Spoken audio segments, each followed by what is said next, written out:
নমস্কাৰ, মই আপিয়াল ৰহমান আৰু স্বাগতম জনাইছোঁ এই ইউটিউব চেনেললৈ। আজি আমি পঢ়িম ক্লাছ 9ৰ মেথছৰ অনুশীলনী অৰ্থাৎ এক্সাৰচাইজ 13.6। যোৱা ভিডিঅ'ত 5 নম্বৰলৈকে কৰিছোঁ। আজি আমি 6ৰ পৰা সলিউশ্যনখিনি কৰিম। 6 নম্বৰ প্ৰশ্ন কৈছে আমাক যে 1 মিটাৰ উচ্চতা বিশিষ্ট বন্ধ চুঙা আকাৰৰ পাত্ৰ এটা ধাৰকত্ব অৰ্থাৎ আয়তন দিছে 15.4 লিটাৰ। এইটো সাজিবলৈ কিমান বৰ্গমিটাৰ ধাতুৰ পাত লাগিব আমাক ওলাবলৈ কৈছে। গতিকে কিমান লাগিব,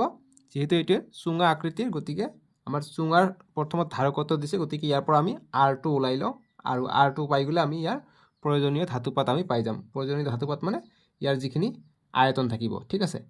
গতিকে সেইখিনিয়ে হৈ যাব আমাৰ ইয়াৰ মুঠ ধাতুৰ পৰিমাণ, আয়তন বা পিষ্টকালিটো, ঠিক আছে। গতিকে আমি লিখিম, যিখিনি দিয়া আছে এইখিনি লিখি লওঁ যে দিয়া আছে আমাক উচ্চতা দিয়া আছে 1 মিটাৰ, গতিকে ডাইৰেক্ট এইচ বুলি লিখি দিওঁ, 1 মিটাৰ বুলি দিয়া আছে, ঠিক আছে। আৰু লিখি দিছে কি যে চুঙাৰ, অতএব নিদি ডাইৰেক্ট লিখিবা যে চুঙাৰ ধাৰকত্বটো দিয়া আছে আমাক 15.4 দিয়া আছে, 15.4 লিটাৰ, এল বুলি লিখি দিওঁ, ইমান দিয়া আছে। গতিকে ধাৰকত্ব, গতিকে চুঙাৰ ধাৰকত্বৰ ফৰ্মুলা কি, পাই R স্কোয়াৰ এইচ, গতিকে এইটো দিয়া আছে 15.4। গতিকে ইয়াৰ পৰা আমি আৰৰ মান পাই যাম, গতিকে R স্কোয়াৰ এইফালে ৰাখি দিওঁ, বাকী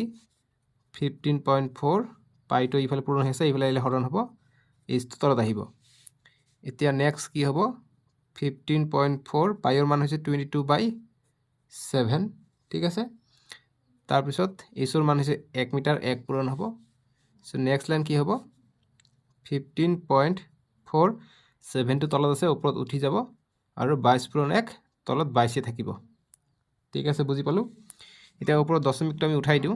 কেনেকৈ উঠাই দিম, গতিকে 15.4 আছে, আমি পইণ্টটো নিলিখোঁ, ডাইৰেক্ট 154 × 7, তলত 22 আছে, ইয়াত দশমিক আছিলে, দশমিকটো আমি উঠাই এইফালে দিছোঁ, গতিকে এক ঘৰ পিছুৱাই দিছোঁ, গতিকে সেইকাৰণে এটা 10 দি পূৰণ হ'ব। এতিয়া আমি কটাকটি কৰিম, আমাৰ এনচাৰটো ওলাই পৰিব। এতিয়া এইটো ৰেখাটো 2 11 22, 2 7 গুণ 14, 1 ইয়াত যাব, 2 7 গুণ 14, ইয়াত 11, ইয়াত 77 হৈ আছে, গতিকে 11 দি যাব, 11 1 গুণ 11, 7 11 77। গতিকে ওপৰত পালোঁ 7 × 7, তলত পালোঁ কিমান, 10 পালোঁ, ঠিক আছে। গতিকে এতিয়া চাবা, এতিয়া নেক্সট, যিহেতু আমাক এই আৰটো আমি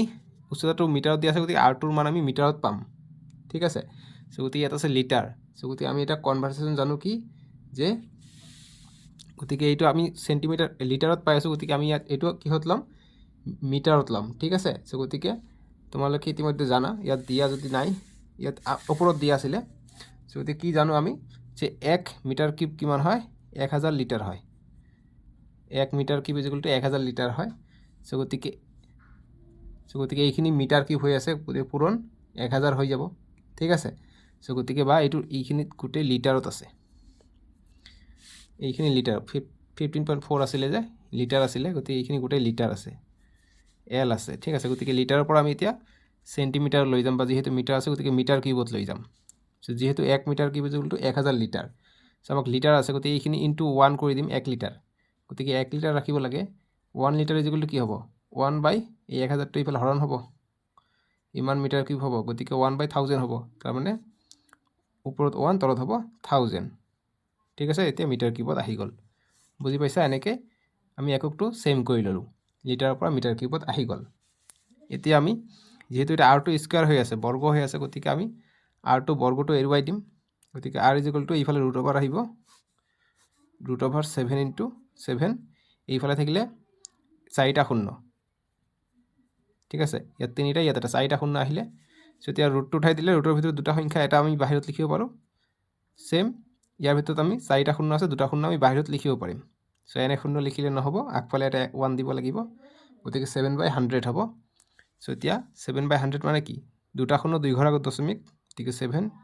0 এটা লগাই দিয়ে, ইয়াত দশমিক, 2 ঘৰ আগত দশমিক, গতিকে ইমান মিটাৰ পালোঁ আৰৰ মান, ঠিক আছে।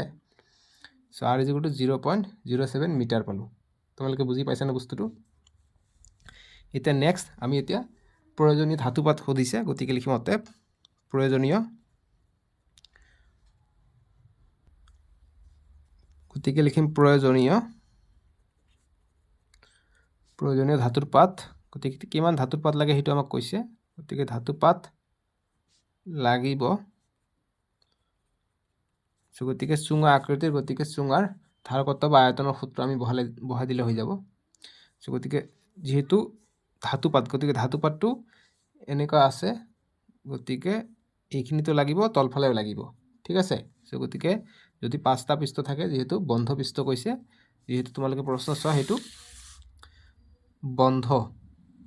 বন্ধ চুঙা গতিকে বন্ধ চুঙা মানে চাৰিফালে বন্ধ গতিকে বন্ধ হলে হেতু পৃষ্ঠকালি বা মুঠ পৃষ্ঠকালি আমাৰ সূত্ৰ পেলাব লাগিব হেতু সূত্ৰ হৈছে 2πr r h plus r বা r plus h যি তোমালোকে লিখা সো এতিয়া নেক্সট মান কেটা বহাই দিম 2π এর মান হৈছে 22/7 r এর মান পালে আমি 0.07 এইটো আৰু এইফালে h এৰ মান হৈছে 1 আৰু r এৰ মান হৈছে 0.07 এতিয়া আমি যোগ কৰি দিম বস্তুখিনি এইখিনি চাই লবা এতিয়া নেক্সট 2 পূৰণ 22 কিমান হৈ যায় 44 হৈ যায় এতিয়া 7 কটা যায় 0. গতিকে কিমান বাৰ যাব 0.01 বাৰ যাব যেহেতু 2 ঘৰ পিছত দশমিক 2 ঘৰে আহিব ঠিক আছে গতিকে 2 পূৰণ 22 44 0.01 আৰু এইফালে 1 আৰু 0.7 যোগ কৰিলে কি হ'ব 1.07 হ'ব ঠিক আছে সো এইকেইটা এতিয়া পূৰণ কৰি দিলে যেটো আহিব আনসাৰ হেতু আমাৰ হ'ব সো 44 * 1 44 হ'ব 44 * 1 44 হ'ব কিন্তু দশমিকটো 2 ঘৰ আছে 2 ঘৰ আগত বহিব যি কি নহওক এতিয়া 44 পূৰণ এইটো কৰো 1.07 কৰো অৰ্থাৎ 107 পূৰণ 44 কৰো 4 7 28 28 ৰ 8 হাত থাকে 2 4 0 0 2 আহিলে 4 1 গুণ 4 8 2 4 8 0 7 4 গতিকে কিমান পালো 4708 ঠিক আছে কেই ঘৰ আগত দশমিক হ'ব ইয়াত আছিল 2 ঘৰ ইয়াত 2 ঘৰ 4 ঘৰ গতি 1 ঘৰ 2 ঘৰ 3 ঘৰ 4 ঘৰ গতি ইয়াত হ'ব দশমিক গতি আগফালে বেয়া দেখা যায় আমি শূন্য এটা লগাই দিম 0.4708 গতিকে মিটাৰত লৈছিলো গতিকে যেহেতু ধাতু পাতৰ কালি আছিল গতিকে কালি হ'ব স্কয়াৰত গতিকে ইমান মিটাৰ স্কয়াৰ লাগিব ধাতু পাত ঠিক আছে এইটোই আমাৰ এনসাৰ সলিউশন এতিয়া 7 নম্বৰ প্ৰশ্ন দিছে আমাক গতিকে 7 ৰ আমি এতিয়া সলিউশনটো কৰি লম 7 নম্বৰ প্ৰশ্ন দিছে যে এডাল কাঠ পেন্সিল ভিতৰত গ্ৰেফাইটৰ গোটা চুঙা এটা ভৰোৱা এটা কাঠৰ টুকুৰাৰে গঠিত পেন্সিলডালৰ ব্যাস 7 মিমি আৰু গ্ৰেফাইটৰ ব্যাস 1 মিমি পেন্সিলডালৰ দিক 14 সেন্টিমিটাৰ হলে ইয়াত লগা কাঠ আৰু গ্ৰেফাইটৰ আয়তন নিৰ্ণয় কৰা সো ইয়াত চাবা ইয়াত সেন্টিমিটাৰ দিছে আৰু মিলিমিটাৰ দিছে সো গতিকে আমি এইটো হয় সেন্টিমিটাৰ পৰা মিলিমিটাৰ লৈ লম নহলে এইটো মিলিমিটাৰক আমি সেন্টিমিটাৰ লৈ লম এইটোক আমি সেন্টিমিটাৰ লৈ লম ঠিক আছে তাৰ পিছত আমি আয়তন ওলাব পাৰিম সো একেবাৰে সহজ সো গতিকে আমি এটা জানো কি 1 সেন্টিমিটাৰ = 10 মিলিমিটাৰ সো এইটো তোমালোকে নিশ্চয়কৈ জানা না জানিলে এটা শিকি লোৱা 1 সেন্টিমিটাৰ = 10 মিলিমিটাৰ বাস এইটোৱে কৰি আমি এইটোক সেন্টিমিটাৰলৈ কনভাৰ্ট কৰিম ঠিক আছে সো কাঠ পেন্সিলৰ কথা কৈছে গতিকে আমি সকলে কাঠ পেন্সিল ইউজ কৰিছো কাঠ পেন্সিল এনেকুৱা থাকে যেটো কলা কলা থাকে যেটোৰে লিখা হয় এটো গ্ৰেফাইট হয় সো এতিয়া এইটো চুঙা আকৃতিৰ হয় গতিকে এইটোৰ আয়তন আৰু এই কাঠ পেন্সিল ডালটো কাঠেৰে নিৰ্মিত গতিকে এই কাঠৰ আয়তন আমাক ওলাব গৈছে সো গতি আমি প্ৰথমত কাঠৰ ওলাই লম পেন্সিলৰ ওলাই লম তাৰ পিছত কি কৰিম কাঠৰ পৰা পেন্সিলটো বিয়োগ কৰি দিলে আমাৰ মুঠ কাঠৰ আয়তনটো ওলাই পৰিব ঠিক আছে সো গতিকে আমি আৰু ব্যাস দিয়া আছে গতিকে ইয়াৰ পৰা আমি ব্যাসাৰ্ধ ওলাব লাগিব গতিকে 1 মিলিমিটাৰ আছে ব্যাস 7 মিলিমিটাৰ আছে গতিকে ইয়াক আধা কৰিম ইয়াত আধা কৰিম ব্যাসাৰ্ধটো পাই যাম ঠিক আছে সো গতিকে দিয়া আছে বুলি লিখি লম যে দিয়া আছে পেন্সিলৰ ব্যাস দিয়া আছে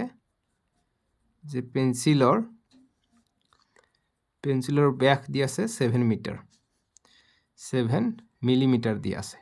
ঠিক আছে গতিকে ইয়াৰ পৰা আমি ব্যাসাৰ্ধ ওলাব পাৰিম অতএব ডাইৰেক্ট লিখিব পৰা ব্যাসাৰ্ধ বা r = 7/2 মিলিমিটাৰ সো সেন্টিমিটাৰত ল'ব লাগিব যেহেতু 1 সেন্টিমিটাৰ = 10 মিলিমিটাৰ সো গতিকে ইয়াত মিলিমিটাৰ আছে ইয়াৰ পৰা আমি সেন্টিমিটাৰ ল'ব লাগে গতিকে 1 মিলিমিটাৰ মানে কিমান হ'ব 1 মিলিমিটাৰ মানে 10 টো ইফালে আহিব অৰ্থাৎ 1/10 সেন্টিমিটাৰ হ'ব তে 1/10 সো গতিকে 7/20 * 1/10 কৰিলে আমি সেন্টিমিটাৰত পাই যাম এইটো কৰিলে 7 1 7 2 10 20 সেন্টিমিটাৰ পালো এতিয়া আমি গ্ৰেফাইডৰটো চাই লওঁ আৰু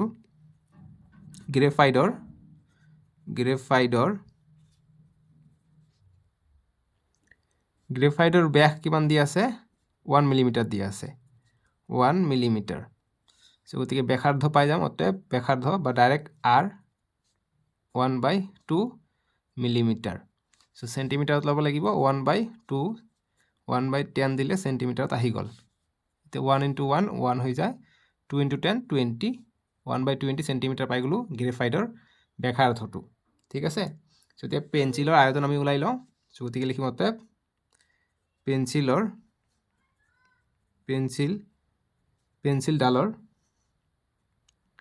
পেন্সিলডালৰ আয়তন গতিকে পেন্সিলডালটো কি চুঙা আকৃতিৰ আয়তন গতিকে চুঙা আকৃতিৰ চুঙাৰ আয়তনৰ সূত্র কি পাই r স্কয়ার h সো মান কেটা বহাই দিও পাই এর মান হৈছে 22/7 r এর মান পাইছো পেন্সিলের ক্ষেত্রে r এর মান পাইছো 7/10 20 7/20 যেহেতু স্কয়ার আছে দুবার লিখিব লাগিব আৰু h এৰ মান আমাক কিমান দিয়া আছিল h এৰ মান দিয়া আছে প্ৰশ্ন চোৱা h এৰ মান দিয়া আছে আমাক পেন্সিলৰ দিক 14 সেন্টিমিটাৰ হলে গতিকে দিকটো 14 সেন্টিমিটাৰ দিয়া আছে গতিকে দিয়া আছে ইয়াত লিখিব পৰা h = 14 সেন্টিমিটাৰ আৰু পেন্সিলটাৰ হবে এনেকে 14 সেন্টিমিটাৰ দিয়া আছে এটা 7 7 কটা গল 2 এৰে কাটিব পাৰি 2 10 * 20 2 11 22 আকৌ 2 এৰে কাটিব পাৰি 2 10 * 20 2 7 * 14 এতিয়া ওপৰত কি পালো 11 পূৰণ 7 7 49 10 10 * 100 পালো যদি এইটো আৰু এইটো পূৰণ কৰি দিও তাৰপিছত 2 ঘৰ আগত দশমিক বহাই দিলে আমাৰ প্ৰথমটো আহি যাব সো 49 * 11 কৰো 1 9 * 9 1 4 * 4 1 9 * 9 1 4 * 4 9 13 3 5 গতিকে কিমান পালো 539/100 পালো দুটা শূন্য আছে তলত 2 ঘৰ আগত দশমিক হ'ব গতিকে 539 দুটা শূন্য এক ঘৰ 2 ঘৰ ইয়াত হ'ব দশমিক গতিকে যেহেতু এটা সেন্টিমিটাৰত আছিল গতিকে এটা আয়তন সেন্টিমিটাৰ কিউব হ'ব ঠিক আছে ঘন সেন্টিমিটাৰ তাৰ মানে গতিকে এইটো পালো আমি পেন্সিলডালৰ আয়তন এতিয়া গ্ৰেফাইডৰ আয়তন আমি উলাই লওঁ যে গ্ৰেফাইডৰ আয়তন কিমান আছে গতিকে লিখিম গতিকে পেন্সিলডালৰ আয়তন পালো আমি কাঠৰ টুকুৰাটোৰ আয়তন পোৱা নাই কিয়নো পেন্সিলডালৰ ভিতৰত গ্ৰেফাইটটো সোমাই আছে গতিকে গ্ৰেফাইডৰ আমি আয়তন উলাইহে বিয়োগ কৰি দিব লাগিব তেতিয়াহে আমি কাঠৰ আয়তনটো পাই যাম গতিকে সেই কাৰণে লিখিম যে অতএব কাঠৰ গ্ৰেফাইডৰ আয়তন সেম চুঙা আকৃতিৰ আছে গতিকে হেইটোৰ ফৰ্মুলা পাই r স্কয়ার h মান কেটা বহাই দিও 22/7 r এর মান গ্ৰেফাইটৰ কাৰণে r এৰ মান পাইছো কিমান 1/20 সো স্কয়াৰ যেহেতু আছে গতিকে দুবাৰ হ'ব 1/20 আৰু h এর মান 14 দিয়া আছে 7 1 * 7 7 2 * 14 2 1 * 2 2 10 * 20 2 10 * 20 2 11 22 গতিকে ওপৰত থাকিলে 11 তলত থাকিলে 100 10 10 * 100 গতিকে ডাইৰেক্ট কি হ'ব দুটা শূন্য 2 ঘৰ আগত দশমিক গতিকে 11 আছে 1 ঘৰ 2 ঘৰ ইয়াত হ'ব দশমিক গতিকে ইমান সেন্টিমিটাৰ কিউব পালো আমি গ্ৰেফাইডৰ আয়তন এতিয়া বিয়োগ কৰি দিলে পেন্সিলডালৰ পৰা গ্ৰেফাইডৰ আয়তনটো বিয়োগ কৰি দিলে আমি কাঠৰ আয়তনটো পাই যাম ঠিক আছে গতিকে লিখিম অতএব গ্ৰেফাইডৰ আয়তন ওলাব কৈছে আমি উলাই ললো এটো এতিয়া লিখিম অতএব কাঠৰ আয়তন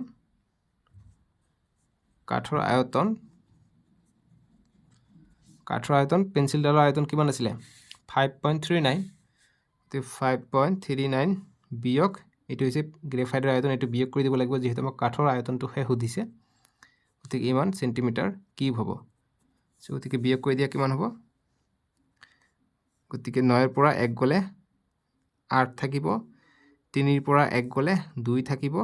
দশমিক থাকিব 5 আৰু 0 আছে গতিকে 5 এ আহিব গতিকে 5.28 সেন্টিমিটাৰ কিউব হ'ব এইখিনি आंसर গতিকে কাঠৰ আয়তন হ'ব 5.28 সেন্টিমিটাৰ কিউব বাস এইটোই आंसर বুজি পালা 8 নম্বৰ প্ৰশ্ন দিছে আমাক সো এইবিলাক প্ৰশ্ন সলিউশন কৰোতে তোমালোকৰ যদি সুবিধা হয় তোমালোকে চিত্ৰ আঁকাই লবা তোমালোকৰ অংকটো কৰাত সুবিধা হ'ব ঠিক আছে সো মই চিত্ৰত ধ্যান কম দিছো তোমালোকে চিত্ৰ আঁকি কৰিলেও তোমালোকৰ ভুল নহব তোমালোকৰ অংকটো কৰাত সহজ হ'ব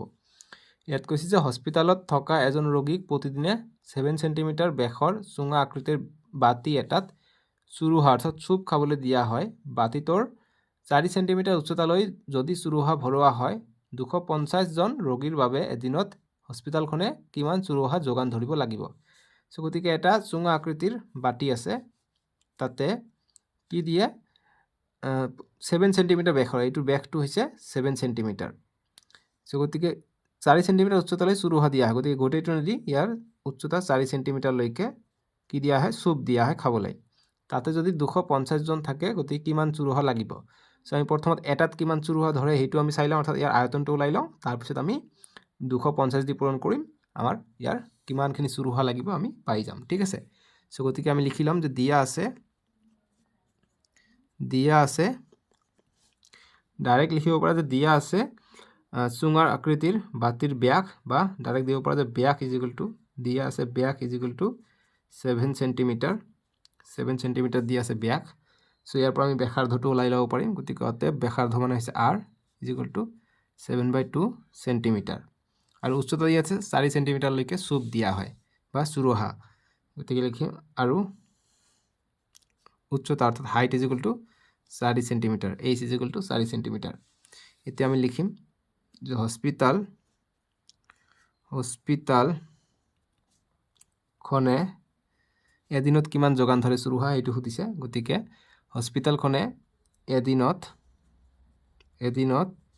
চুৰুহা যোগান ধৰিব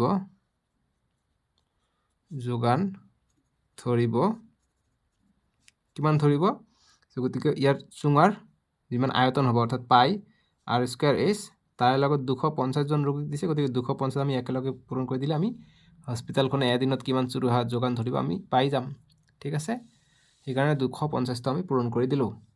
এতিয়া পাইৰ মান হৈছে 22/7 r ৰ মান পাইছো 7/2 গতিকে স্কয়াৰ আছে গতিকে দুবাৰ লিখিম 7/2 h ৰ মান 4 দিম আৰু 250 জন আছে 250 লিখিম এতিয়া কটাকটি কৰিম 7 2 1 গুণ 2 2 2 গুণ 4 2 আৰু 2 কটা গল ওপৰত থাকিলে কি তলত একো না থাকিলে ওপৰত থাকিলে কি 22 থাকিলে 7 থাকিলে 250 থাকিলে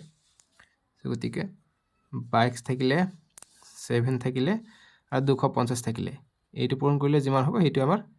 এনসাৰ ঠিক আছে সো এটা কথা মনত ৰাখিবা এইটো সেন্টিমিটাৰত আছে আমি এনসাৰখিনি সেন্টিমিটাৰ কিউবত পাম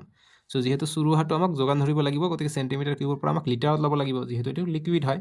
সো গতিকে ইমানখিনি আমি সেন্টিমিটাৰ কিউব পালো ঠিক আছে সো গতিকে পূৰণ কৰি দিও এতিয়া এইকিটা 250 পূৰণ 7 কৰো 0 5 7 35 7 2 14 14 3 17 এতিয়া নেক্সট 22 ৰে কৰিব লাগিব 2 0 0 2 5 গুণ 10 2 7 গুণ 14 কে 15 2 1 গুণ 2 কে 3 সেম হ'ব 0053 হ'ব 00583 গতিকে 38500 পালো যিখিনি ৰাফ কৰিলে এইখিনি এনেকৈ গোলকে থৈ দিম ঠিক আছে গতিকে 38500 পালো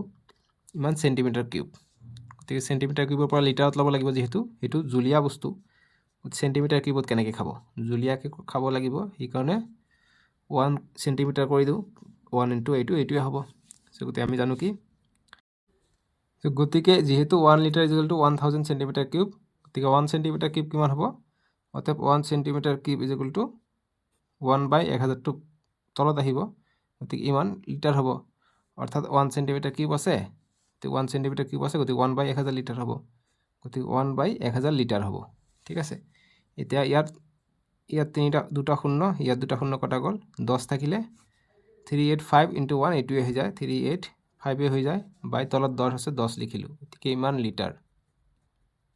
ঠিক আছে নেক্সট এটা শূন্য আছে 1 ঘৰ আগত দশমিক গতিকে 38.5 লিটাৰ বাস এইটোৱে আমাৰ এনসাৰ গতিকে হস্পিটালখনে এদিনত চুৰুহা যোগান ধৰিব লাগিব 38.5 লিটাৰ ঠিক আছে সো এইটোৱে আমাৰ সলিউশন মই আশা কৰিছো তোমালোকে ভিডিওটো বুজি পাইছা আৰু অংকবিলাকো বুজি পাইছা সো তোমালোকৰ অংক শেষ হৈ গল সো এতিয়া তোমালোকক মই কৈছিলো যে এমসিকিউ তোমালোকক কৰাই দিম সো এইটো পাঠৰ কাৰণে এমসিকিউ এইখিনি দৰকাৰ জাস্ট চুঙা আকৃতিৰ যেটো আয়তন হয় আয়তনৰ সূত্ৰটো তোমালোকে চাই লবা পাই r স্কয়াৰ h এইটোৱে ইম্পৰ্টেন্ট ঠিক আছে এমসিকিউৰ কাৰণে সো গতিকে আমি এমসিকিউ বহুতো কৰিম তাৰে ভিতৰত যিখিনি এমসিকিউ ইম্পৰ্টেন্ট হয় সেইখিনি মই কৈ দিম এইটো অনুশীলনীৰ কাৰণে এই সূত্ৰটোৱে ইম্পৰ্টেন্ট সো চ' আমি নেক্সট চেপ্টাৰটো শেষ হ'লে ধুনীয়াকৈ বহুতো MCQ কৰিম